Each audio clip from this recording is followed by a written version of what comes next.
Welcome to the Millennials and Community Podcast. Join Matt and Carlo for a topic that might make you a little bit uncomfortable as they explore the concepts of power and privilege, how you can use a handy chart to figure out whether you're benefiting from either, and how being supportive of others requires you to be aware of yourself. Thank you for being part of our community. All right, everybody. Hello and welcome. This is your newest episode of the Millennials and Community Podcast. As always, my name is Matt. This is Carlo. It's been a while since we recorded, so it's gonna maybe take us a little bit. So maybe fast forward 2 minutes from now, and we'll work out all the kinks, and we'll see you in 2 minutes. We don't need 2 minutes. I'm a professional. That makes one of us. Fantastic. So, as always, let's get started with our opening icebreaker. Carlo, do you have that icebreaker handy? Yeah. If you could time travel, what era would you visit and why? Ooh, this is really, really interesting. There's two that I would choose. I would either go back to like the early 2010s just for nostalgia value. Early 2010s is when we were like newly adults, but pretend adults, because when you're in your early 20s, you're not really an adult. You just don't know that yet. Those were good times. Alternatively, I think it would be really interesting to go back to like the roaring 20s and just see what the levels of opulence and wealth were before the Great Depression. Oh, that's an interesting kind of idea. Just like to juxtapose kind of different crashes that we've had in our context and see what the similarities look like. No, I totally get it. For me, so I recently came back from Japan. I'm in the middle of watching Shogun on Disney Plus. I think I would very much enjoy going back to feudal Japan. Now, I probably wouldn't enjoy it because from what I understand at that point in time, they just killed most foreigners. I was going to say enjoy is a weird word. Yeah, but like in Japan, one of the things that we did is we visited an open air architecture museum. So all of the older homes going throughout the years had all been relocated to this central park in the Mitaka area of Japan. So it was really cool to see how they were constructed, how a lot of the kind of original multi-use areas made its way into more modern homes. So I really enjoyed my trip. I'm enjoying watching the show, and I think I would just enjoy to be immersed in that kind of more simple yet very kind of intentional lifestyle that it's depicted they live. I think that would be cool. That would be really, really cool. All right, so the topic that we're going to get into today, and it's interesting that we chose eras that revolve around two very different but very dominant societies, and that's really going to really set the stage for what we're going to talk about today. I do want to preface this by saying that there's going to be a lot of what we talk about in this episode that is uncomfortable, and it's supposed to be, and we'll get into the reason why that is. But I would just encourage you that if you're listening to this today and for whatever reason you find yourself feeling a little bit you got that feeling in the pit of your stomach that just like something feels weird, that's not wrong. That's very common actually when discussing things of this nature. This is a serious topic, but it's one that I think is really important for everybody to take some time to reflect on, and that is the concept of how we navigate power and privilege in our society. Two pretty significant words with a lot of context behind them, very interrelated words. And so I think it's really important that we dive in and we have some conversations today about what it means, how we navigate our own levels of privilege and the power we get there from, and what we can do about it. So as far as this topic is concerned, I mean, for me, this is a big area of passion. I navigated a lot of this work, this learning as a part of my master's degree. As you can imagine, leadership and power in terms of like conversationally go very much hand in hand. So there's a lot of work to be done to better understand how to navigate power structures from a leadership standpoint. But maybe more importantly, there's a lot of conversation today about the politicization of different social issues. So whether it be talking about relationships between or how us as a society tries to support or, in unfortunate circumstances, like suppress any sort of equity deserving groups. There's a lot of politicization of the fact of any group that tries to stand up and try to create a scenario where they get more power where they traditionally haven't. And so I think that, we need to work to debunk some of these things. There's the word woke that also gets politicized a whole lot. And so want to have a bit of a conversation around why the word woke is such an issue and feels so threatening to a lot of people, and just really debunk some of the myths around what things go into creating privilege, how privilege is constructed. And realistically, I'm just hoping that everyone leaves this episode with the opportunity to understand a little bit more about how they're positioned in society, and then what sorts of advantages and disadvantages might be carried through that. Now, in terms of why we would want to have an understanding about the privileges that we are, that we are given, in my mind, that comes down to being able to empathize and understand what other people are going through. So if you are part of a category where you have a lot more privilege and opportunity than another category might have, if you want to be in support of equal rights across the board, you have to have an understanding of what you are in essence bringing to the table in that fight, and how you might be able to support other people that don't have the same level of privilege. Would you say I'm right about that idea? Yeah, definitely on the right track. I mean, ultimately, the empathy is a really important word to use here, and so I'm glad that you brought it up, because realistically, when we are better able to understand the things in which contribute to our own privilege, you're right, we're better to understand how other people might be positioned. But I think, and something that I want to hammer home, that if you take one thing away from this episode, that when we talk about privilege, these things are so layered. There's so much nuance into the things that contribute to somebody's identity, that it's so hard to paint anybody with the same brush just because we think stereotypically they might belong to the same groups. Yeah, and like when we historically on the show, we've used the words privileged and blessed a lot when we talk about trying to encourage people to do certain things, take on new challenges, travel, hobbies, etc. Well, those are all things that we have found joy and love in, but only by pushing us past certain comfort zones allow us to get there. Here's the thing though, is that for some less privileged people, it's not so much less a push through a comfort zone as it is a complete paradigm shift into the way they live their lives for us to do things that we might seem trivial. So, we've used those terms in a lot of contexts here, but I think that this episode is going to be really interesting to kind of bring it together and make us appreciate that even a little bit more. For sure. So let's dive in, because for some of you, you might hear the word power and privilege, have kind of a conceptual idea of what these things are, but let's kind of get out in front and talk about what we mean when we say these things. So first of all, privilege is the advantages, the benefits that individuals might innately have just due to their standing in life, the social groups, the different identity structures that they might be a part of. So for example, you kind of think, and we'll dig a little bit more detail into this in a couple minutes, but you think about the classic straight white man, right? In so many ways in our Western systems, the straight white man has the highest degree of privilege, and therefore power, which is the ability to influence decisions. This is not a coincidence. This is not a surprise, given that the systems that we're talking about were created by straight white men. And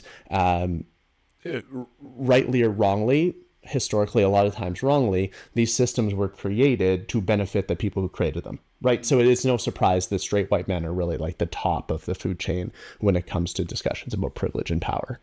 So that's kind of the first thing. There's a cyclical relationship between these things, right? When you have more privilege, you have the opportunity to amass more power. And I use the word opportunity very, very intentionally, because people are certainly able to create power for themselves in spite of having lesser privileges. But that actually takes me to the next sort of definitions, which are kind of important in this discussion. And I will pause here to say that these things are incredibly detailed. There are courses and degrees and certifications that you can take in this stuff. So it's simply a very, very high level. But we can't talk about power and privilege without having a quick conversation about EDI. Now, you may have heard of this as EDI, DEI, EDID. There's multiple different combinations and permutations of this acronym. They all roughly mean the same thing. It's equity, diversity, inclusion. When you see the second D, sometimes referred to as decolonization, is added in that acronym. Sometimes you'll get A for accessibility put in there. For today's terms, let's stick with equity, diversity, and inclusion. Equity is very simply the idea that all of us are going to have the same level of opportunity to do a thing.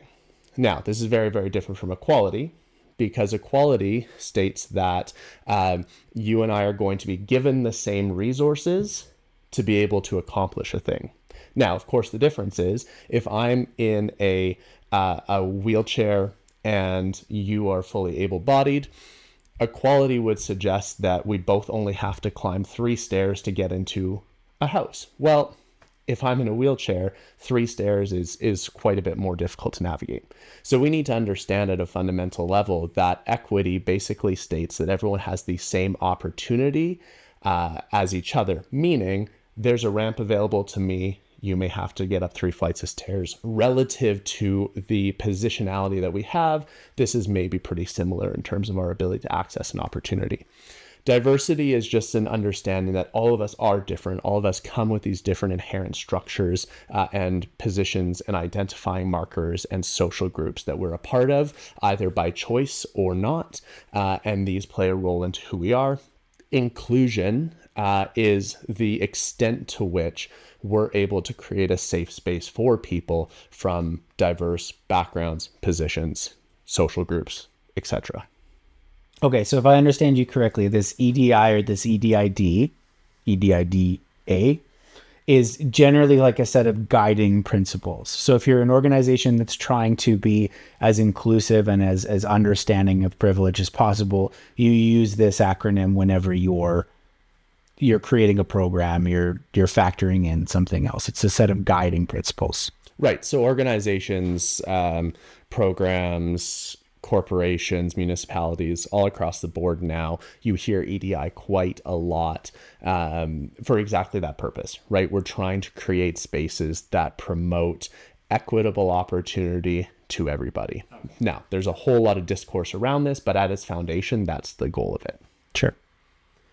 So we've talked about power and privilege. We've defined EDI for those of you that might be previously unfamiliar with the acronym. The next important part to think about here is the idea of intersectionality. Now, intersectionality, really, really big word. But this comes back to what I was saying a few minutes ago of the fact that all of the work that we need to do to understand our own identity is recognizing that everybody is unique. That seems like a platitude, seems super cliche, but if we think about all of the different markers that make us who we are, it's roughly speaking some combination of our sex, our gender, our sexuality, the degree to which we're able-bodied, our ethnicity, our social class, our the languages we speak, our skin color, our citizenship. All of these things individually are different components of our identity. The idea of intersectionality essentially just says that every one of those unique markers, when combined together, determines the degree to which somebody has more or less privilege.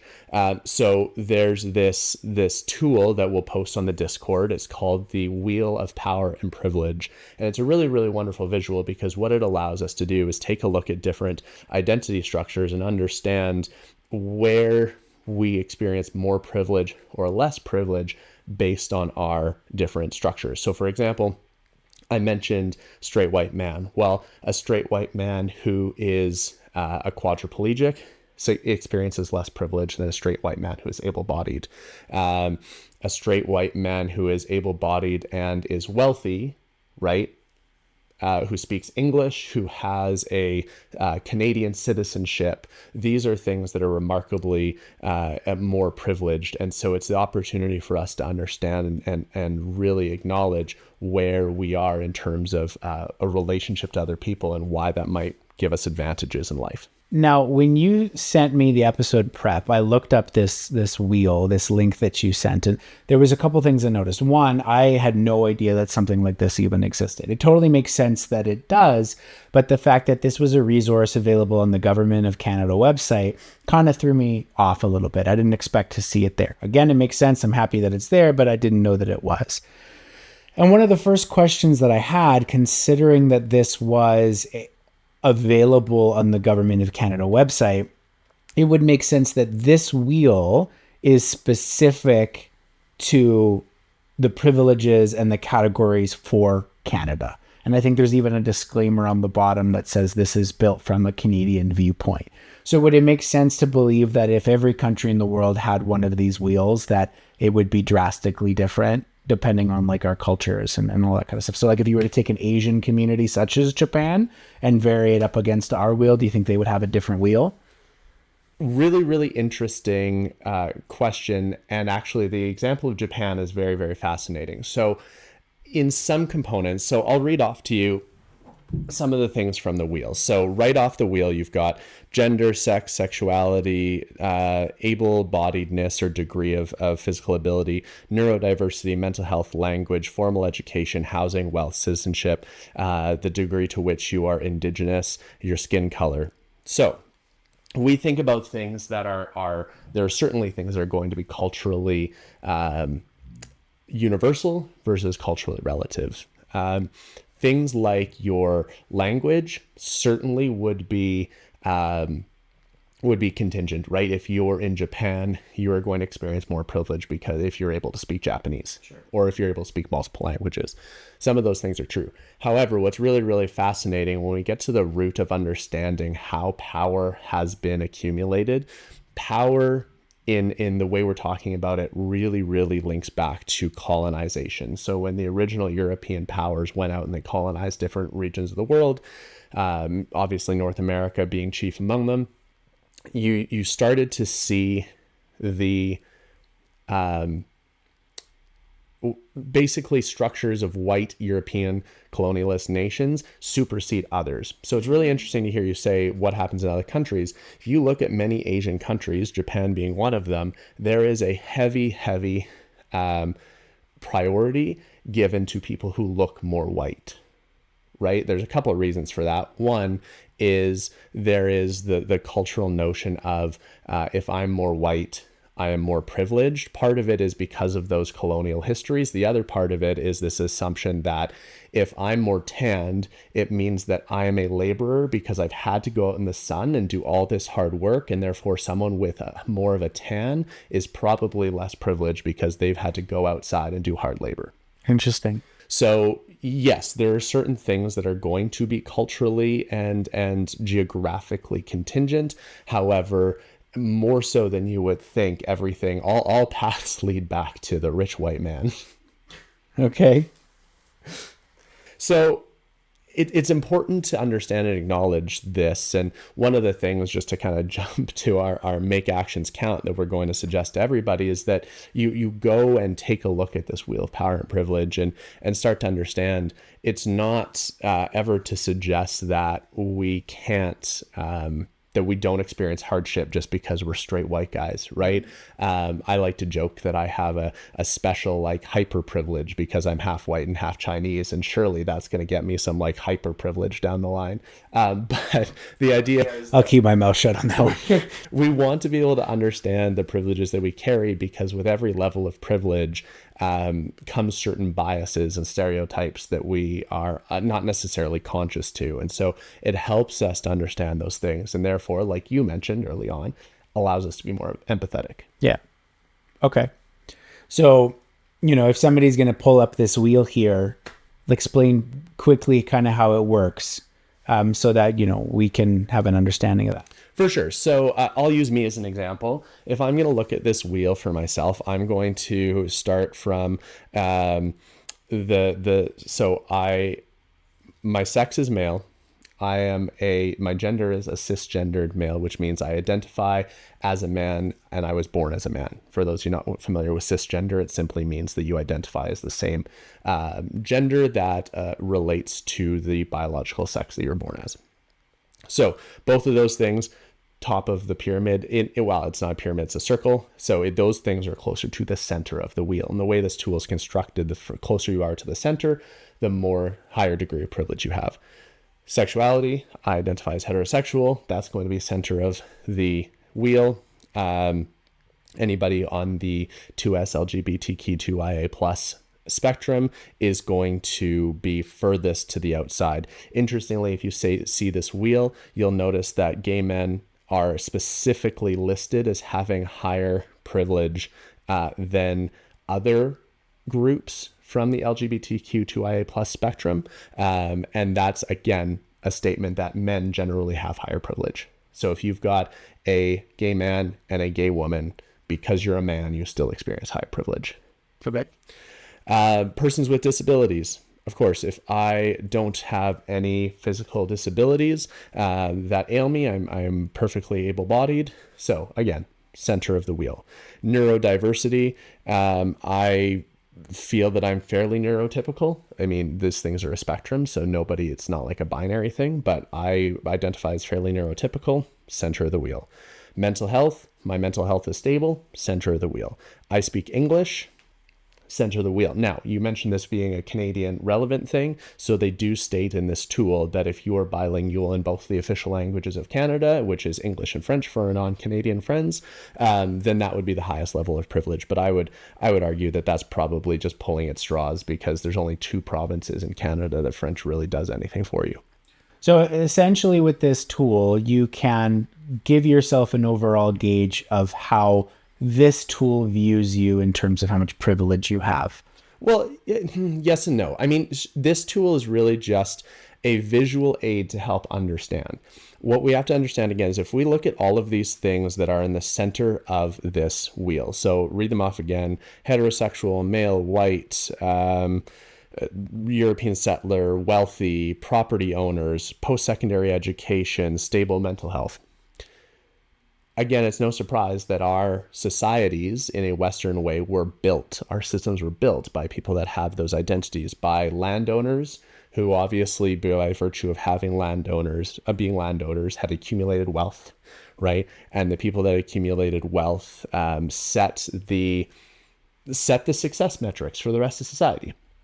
And so they came into this saying, well, this is what we are, therefore we are the pinnacle of society. So the checklist for how successful anybody else is going to be is predicated on their ability to get close to us.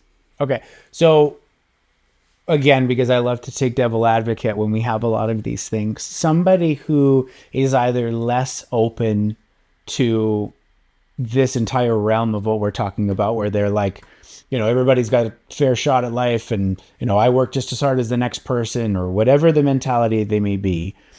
If I were to take the viewpoint of that kind of person, the questions that I would be asking is, 1, who decided that the stuff in the center is the most privileged? And 2, who decided what went on the board?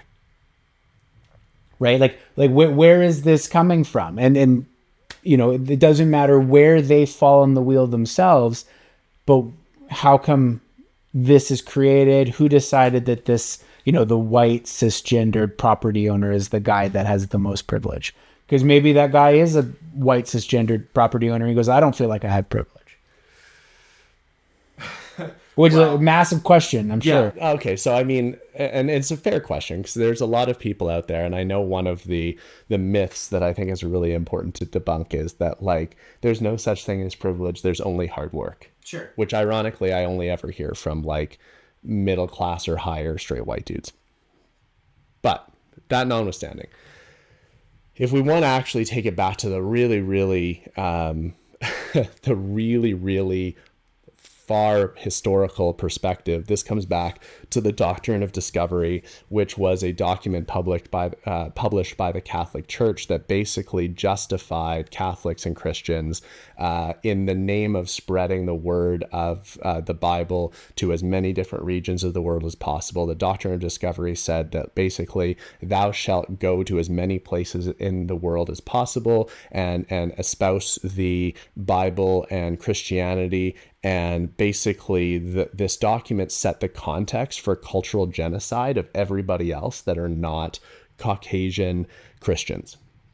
And this is a historical document that, by the way, like the Catholic Church has not completely disavowed yet. They've made amends in some ways and tried to apologize for certain atrocities made in the interest of expanding the Catholic Church and other Christian faiths. However, when we talk about what makes the center of the wheel the center, it was the Pope in, I don't remember the exact year, 14 or 15 something, when they wrote this doctrine and basically justified any followers of Christian faiths to go around the world and commit cultural genocide to indigenous peoples in any other place in the world. So that is a very specific answer that I was not expecting out of you. To think that the idea of what we view today as some of the most privileged people was literally set out in a document that we can historically view is, I was not expecting that. So great answer. Right there, any doubt that I would have in the validity of this document, I think is answered. Not to say that I questioned it that much before, but like to basically say like, here you go, this is, we are the pinnacle of society. Now go make everybody fit that doctrine. Yeah. That's the historical stamp for like, no wonder where we're at right now. It's compelling. And it's, unfortunately, so much of then what has happened since. And you come all the way up to today in 2024, and you look at the way that indigenous peoples are still treated. And the fact that the Indian Act, which was a central piece of legislation enacted by the government of Canada, that was really the intention of the Indian Act was to commit cultural genocide to Indigenous peoples in Canada, and that legislation is still in force today. It really speaks to the fact that, so your question of like who decided what was at the center of the wheel, it was really just the combination of the evolution of the Doctrine of Discovery, but then as colonial powers started to settle different places around the world, you started to have people recognize that the more that I can become like the straight white colonized men, the more power I'm going to have the opportunity to amass. Right? So you think about the idea, the concept of hard work. We've talked in previous episodes how hard work is something that is, we have a different conception in Western society of the value and the importance of hard work. But you see hard work, it's the classic American dream, right? And the American dream has its roots here too. And you're trying to work hard to amass that wealth, to own property, and you're basically trying to pull yourself towards the middle of the wheel. All people, I think, strive to live a life where they're able to create lives for themselves that have more power. I don't think they do this intentionally, certainly if you haven't seen the wheel before, but the goal really is to work towards more of the middle of the wheel, because again, with more privilege, more power, more opportunity to create a better life for us and our family, all of these things are intertwined. What I don't think people necessarily realize is that by doing that, you end up kind of like reinforcing, ironically, the structures that are built. And I was going to say is that, I think there's maybe two directions with it. Is historically, we may be trying to bring ourselves into the center of the wheel, but now in today's age, it looks more like we're trying to pull that wheel out further towards us. Right. Which is really the major battle that is being fought in a lot of these less privileged communities. So I guess to kind of keep the conversation moving along, we're at a little bit more of an idea of what this is, but with this being the Millennials and Community podcast, like what does that actually mean? Why is this such a big topic for us? Yeah. So as with a lot of things we've discussed before, millennials find themselves sandwiched between generations in a fairly significant way that's relatively unique. Of course, we've got Gen Y, Gen X boomers older than us. We've got the Gen Zs and then Generation Alpha coming into their early teens now. And what we notice is that there is a huge, huge, huge gap in the way that the newer generations, the younger generations, are interacting with these power structures. And I actually really, really love what you just said, and is very, very compelling about how in our parents' generation, our grandparents' generation, without even necessarily knowing it, you're working to move towards the center of the wheel of power. Whereas now younger generations are saying, well, to hell with that. If we're going to dismantle these traditional power structures, I'm going to try to create my own wheel, and I'm going to try to draw others to the center of my own wheel, or at least have people respect the fact that I don't want to exist on this wheel that you've created. And I think that's really, really powerful. You see that a whole lot.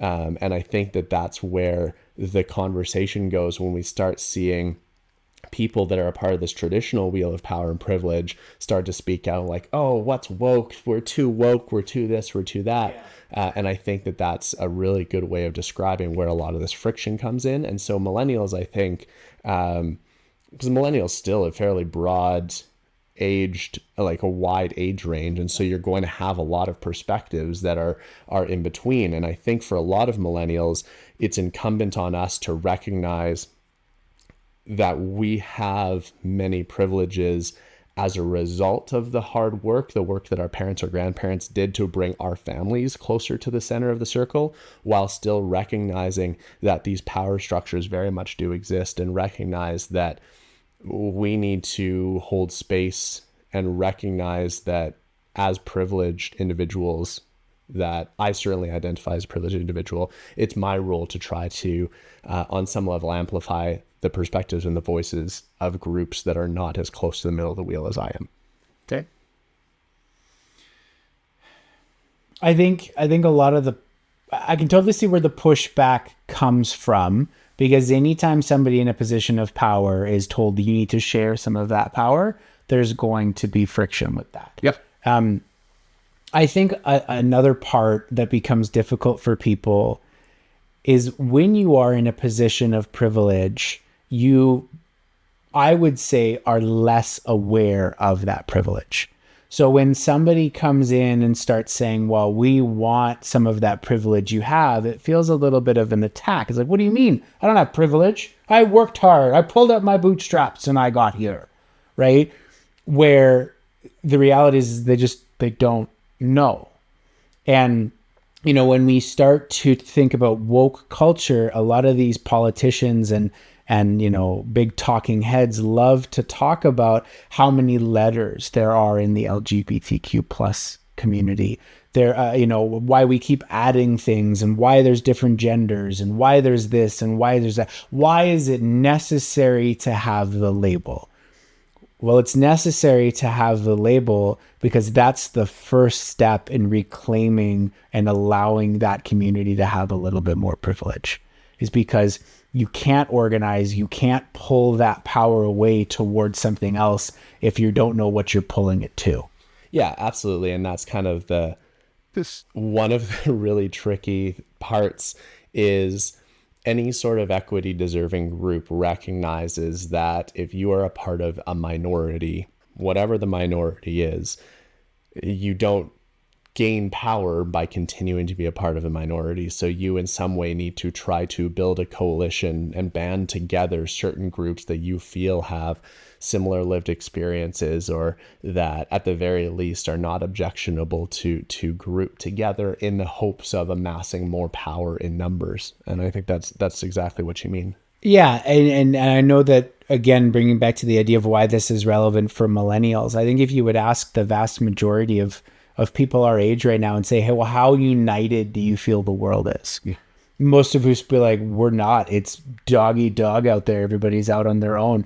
And it really feels like that. And I think that's partially due to the fact that there are so many minority groups that are all striving, like they're looking at it as an opportunity. Like right now is our time. Right now is to pull hard. We have the support from certain organizations, from certain people. Let's go and we do this. And I think the vast majority of people are on board for that, but it still makes the world feel very fragmented. We're not divided by borders anymore. We're divided by ideological positions, and we're divided by so much, and that can be really frustrating, especially when you are the kind of person that just says like, why can't everybody be equal? Why can't we all just be on the same level playing field, right? Where I don't personally care whether this person has that right to do this or not do that. Like, let them live their life, let them do what they want to do, just like I have that privilege. So it's such a divided time right now. No matter what position I think you're in, I think you can agree that like the world feels like it's constantly at each other's throats. Yeah, and there's so much here. I want to, you mentioned bootstraps and it reminded me of a fantastic Eminem lyric. I can't recall what song it is, but Eminem in this lyric basically says like, they told me to just pull myself up by my bootstraps, but where the fuck are the boots? Like, and it's just like such a really just on the nose lyric that basically suggests exactly what you're saying. And there's the idea of why can't we all be equal? Why can't we all play on the same level? Well, remember, equality assumes that we all have the same barrier put in front of us, but what it doesn't understand is what sorts of ability we have to go in to interact with the barrier. So the classic kind of metaphor for this, you got three people trying to look over a fence, right? And you've got you've got one that's 6 feet tall, one that's 4 feet tall, and one that's 2 feet tall. I don't know what type of folks we're talking about. Maybe we're talking about kids, doesn't matter. And you say that equality would be saying to them, all right, we're going to give everybody a 6-inch tall phone book to stand on. You all have equal opportunity to look over the fence. Well, the person who's 6 feet tall, they could see over the fence to begin with. They didn't need the phone book. The person who's 4 feet tall, great. That phone book gives them enough height to see over the fence. And then 2 foot tall person's like, well, what? Like, I still can't see over this fence. So equity rather is the idea that, okay, so we're going to give everybody what they need to be able to equitably see over the fence. Which, you know, if we think about it on a community level, is another pain point, because, you know, we think about the idea of how much taxes in Canada we pay. Well, we pay some of the largest amount of taxes for a lot of different reasons, but ideologically, one of those reasons is to provide everybody in a less privileged position the tools and the resources they need to be on that level playing field. Now, does it happen in actuality? Yeah, less like than we would like to see. But that is kind of the idea, is that somebody who is in a better financial position is allowing somebody else the same opportunity and the same resources to get themselves to potentially that financial position. And that is something that we're seeing a lot not of right now, is we're seeing a lot of wealth hoarded in the top 1%. You and I were talking about an example before we started recording about the Met Gala and Haley Bailey's post and that backlash. But I do truly believe that we're starting to see this push of like, we're tired of all of the have-nots and all of the people that don't have anything watching the world that has everything. And it's just getting ridiculous. So I think it's an exciting time, not only for, you know, some less represented groups to hopefully come out better from it, but it's an exciting time to see how the world can band together to hopefully equalize and brings things to a better place for everyone. Yeah, and I mentioned this is uncomfortable. This is uncomfortable for good reason, right? Like the conversations, if you take the conversations that we're having and you take them to a logical conclusion, it means creating new systems that significantly upset the way that societies function, at least in Western civilizations, right? Like we're talking about the difference between monumental shifts in the way that our political systems work, our businesses are organized, the way that our lives are governed. Like there's so many things that are different. And if, again, you're listening to this and you feel weird or you feel upset or you feel angry, those are all very reasonable things, because every time we talk about this, it feels threatening. If you're someone in the center of the wheel and you see a group of people saying, you know what, I'm going to go start my own wheel, obviously you're going to feel attacked. You're going to feel threatened. But then, it's very easy to imagine, if you don't see yourself with a high degree of privilege in this wheel, it's very understandable that you'd want to go and create some sort of a situation for yourself where you feel more a part of that community and that wheel. Well, and that's why I say this is so exciting, because never before in history has there been such a massive amount of people that don't feel threatened by that wheel expanding, right? Like, if you look at it, the people that are really going to be threatened about the distribution of wealth, the distribution of power, are the ones with wealth and power. Yep.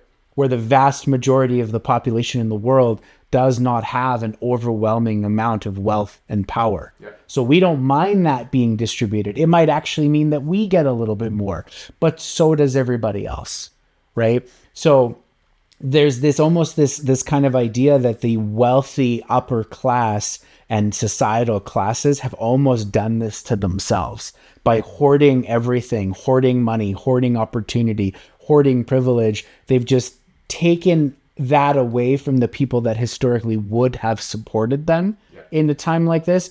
And now we're going, nah, let's for once and for all, let's make this for everybody, not just one or two people.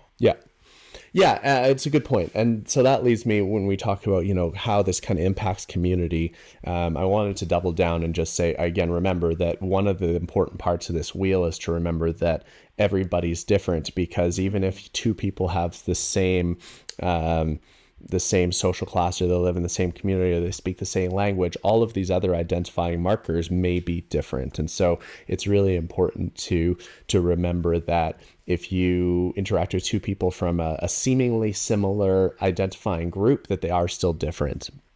The other thing that I want to really capture here, and this is really important, because as people with privilege and power, you're talking about redistributing wealth. You actually just said power. I shouldn't put words in your mouth, which is really what we're talking about here. We're not outright suggesting, like, I'm not out here saying we eat the rich. Like, this is not where I'm going. What I'm trying to suggest is that we just need to be aware that when we're looking for ways to increase the amount of power experienced by people from less privileged intersectionalities, what we need to remember is that it's so important to do with, not do for. And so we tend to have this idea.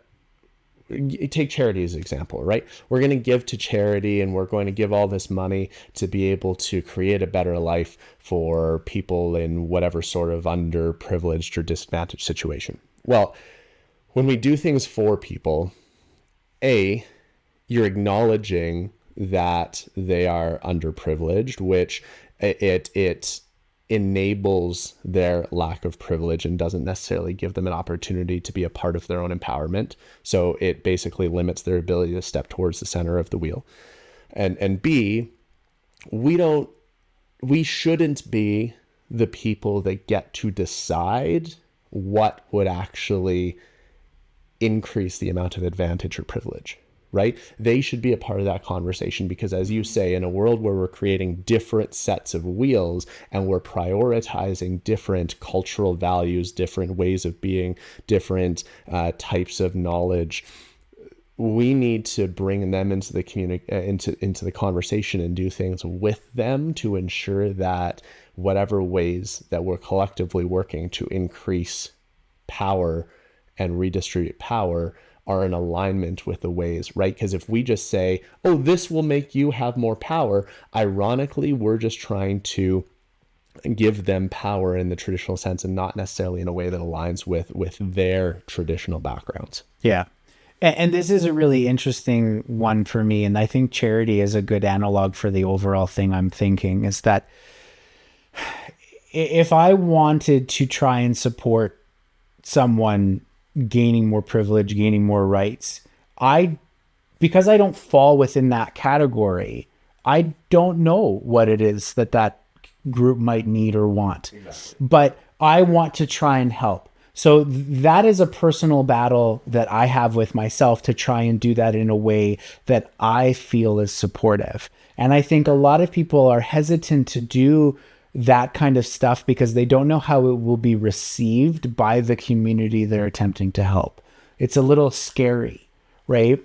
So, on one hand, when we think about it in the idea of charity is that I want to give my charity for my own reasons, and I don't want to ever feel persecuted by that charity for me wanting to help out.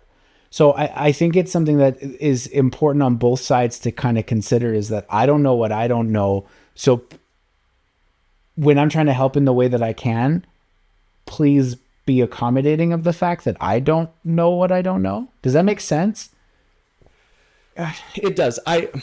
So when I think about that, a lot of people, when they're confronted with this information, sometimes there's a sense of denial. Sometimes there's a sense of like guilt, right? And there's this like, wow, I have experienced a lot of privilege in my life. And there's kind of the light bulb moment, the aha moment of just how privileged people are sometimes when they interact with this. But it's very important that if we're trying to better our community and create environments where people can experience more power in spite of their level of privileges, we need to understand what our intentions are. And it's very, very important that we do not come at this from a place of trying to alleviate our own guilt. Mm-hmm. And that's something that it's a challenge that I think about a lot is our generation is going to be at the very forefront of trying to create changes, hopefully not band-aids, but actually meaningful change to address these like systems of power, these systemic power things. But it's hard because we're still benefiting from them. And so we just need to be really aware that when we're feeling guilt, when we're trying to do good things, that we're not doing them to try to satiate our own guilt, right? And it's not the job of an underprivileged group or individual to try to make us feel better about our own guilt as privileged people. That's not their job. They have enough to deal with than to try to forgive us for the guilt that we feel. And instead, it's we've talked about allyship in previous episodes. Our job is to really stand with these populations, stand with these social groups, and allow them the space to advocate for themselves and to use our platforms to help do that. And really, like, that's the only way that we really, really meaningfully move this work forward. It's not about doing these little gestures to try to alleviate our own personal guilt, because making ourselves feel better isn't going to further this work of trying to support equity deserving groups in our societies.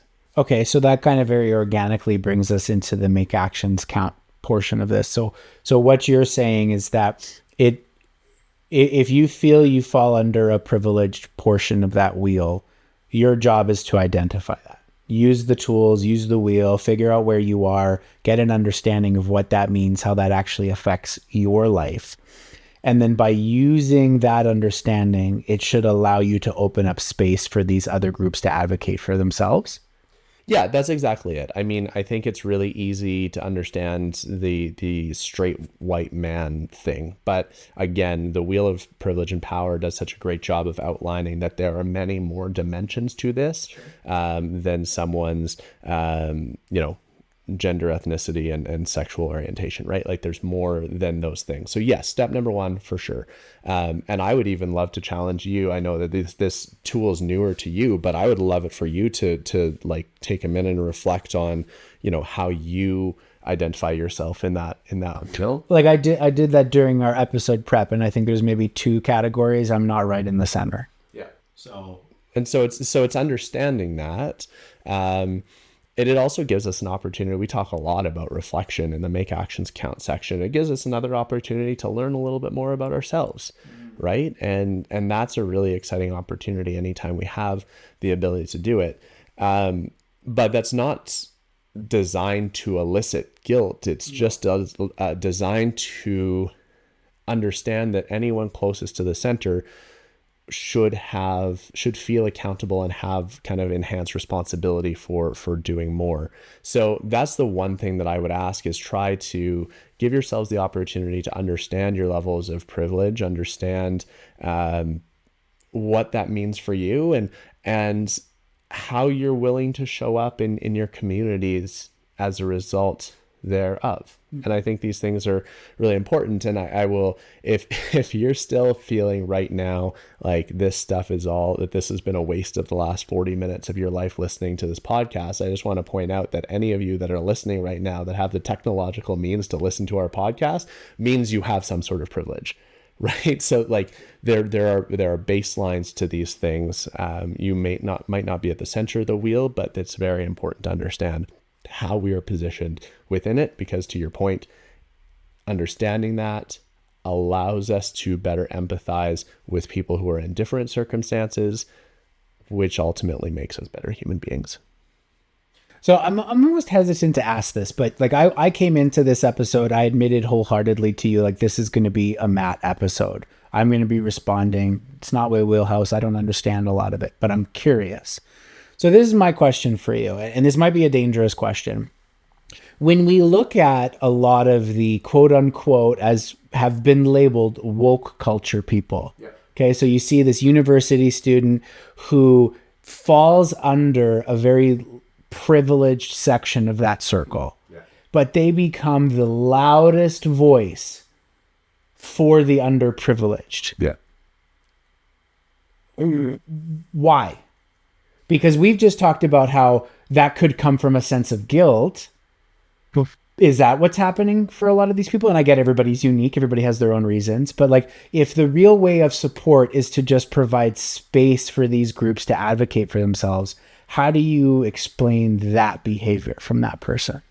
Ooh, that's a great question. And for those of you that might not be listening to this episode right as this comes out, this is particularly sensitive right now because we're in the early May 2024, and what we're seeing across North America is a series of protests that have turned into encampments on university campuses around North America. Columbia University, New York, McGill in Montreal, even the University of Calgary had an incident that involved police intervention into one of these protests just yesterday, relative to when we're recording. So there's a couple of things that I would say. One, I think that Generation Z is the first generation that is not willing to let things just sort themselves out. I think that they're the first generation to really experience a systemic distrust of power structures, governments, the UN, name your gigantic multinational NGOs. There's just like not a lot of faith, not a lot of trust in these big institutions, because this generation understands this stuff. They understand where the power is concentrated, and there's just kind of by nature a distrust of where this power is centered. So on one hand, I think they're trying to take some power into their own hands and use the platforms that they have to try to make a statement of what they think is right. I think part of it is probably some level of internalized guilt, although I would imagine that you would be hard-pressed to find a 20-year-old university student participating in any of these protests that sees their participation in the protest as some sort of expression of deep-seated guilt due to privilege.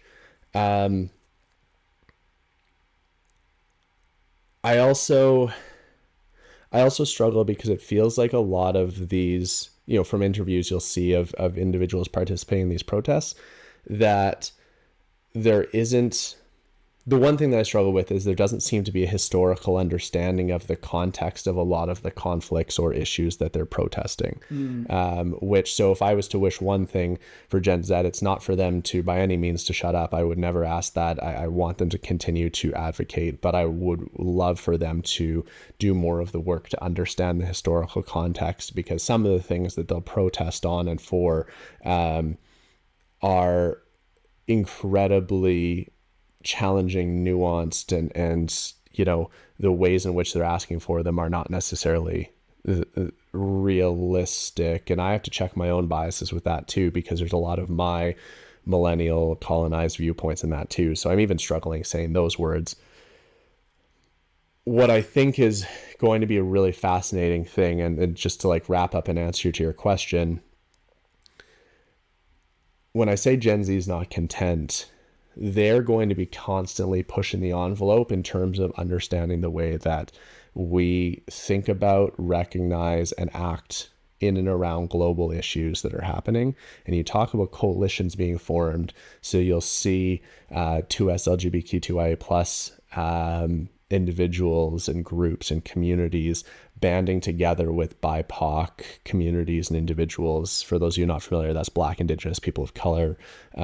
You see Indigenous peoples really, really banding together with pro-Palestine movements, because that's seen as like causes. And so to our point from earlier, you're seeing these coalitions designed and built. So again, when you talk about the degree to which that you see these younger people, I think it really, really just comes down to the fact that, like I said earlier, they are not content with the current power structures. They don't trust current power structures, and they're using the platforms available to them to try to enact change. Thank you for the answer. I think that's as best an explanation as I could have expected for such a broad question. All right, so this has been a heavy episode. Maybe you were a little uncomfortable. Maybe this is something you talk about all the time. Who knows? I really enjoyed this topic of conversation because it is something that I'm not terribly familiar with. So I appreciate the input that you've brought, Matt. So as we kind of close off here, let's do our closing icebreaker. And if you were to imagine a community initiative that promotes inclusivity, what's one that comes to mind? And I would imagine you've got a few. Yeah, I do. One that I want to shout out right now, just because it's near and dear to my heart, and it's a little bit of a shameless plug because it comes within the organization that I work. But the organization that I work with, Alberta Recreation and Parks Association, we have a program called Community Compass. And Community Compass is a government-funded program where we are working to build we're looking to build capacity for employers in recreation and parks to be better equipped to employ diverse individuals. And likewise, we're trying to create pathways and connections for folks from equity deserving groups, whether that be Indigenous peoples, new Canadians, folks that have some sort of physical disability. We're trying to increase the pathways for them to consider careers in recreation and parks. And it's a really cool marriage in a sense, because recreation and parks saw a drastic decline in our staffing capacity over COVID. People that got laid off from their jobs as lifeguards or other sorts of recreation staff that were not that were laid off during the pandemic just went and found other work. So there's still massive holes in these very good career opportunities. So that's a really cool program that I get to be kind of like on the front row seats of watching it unfold with our team that's working on that project to try to create more linkages for employers to do better at employing diverse individuals, but also giving pathways and ways for diverse individuals to find those jobs. See, and I knew that you'd be able to like instantly have one in mind that you would want to talk about and promote. And the more I thought about it, the more I realized I didn't really have one near and dear to me. And that is an area of concern for me, I think. So something that I would definitely want to spend a little bit more time thinking, maybe spending a little bit of time volunteering and becoming involved with. So I'm going to leave this question unanswered with I don't know, a to be decided, to be found kind of area, which I think is as good an answer as I can give right now. So I think that takes us into our gratitudes. And I just want to say that I'm tremendously grateful to you. We talked about this as a potential episode topic about a month and a half ago. And then we didn't really talk about it much since. We knew this was kind of going to be near to the list of episodes to come out. And then it just kind of happened. And I will admit that I've done a lot of work on this stuff, right? Like this was a big part of my master's.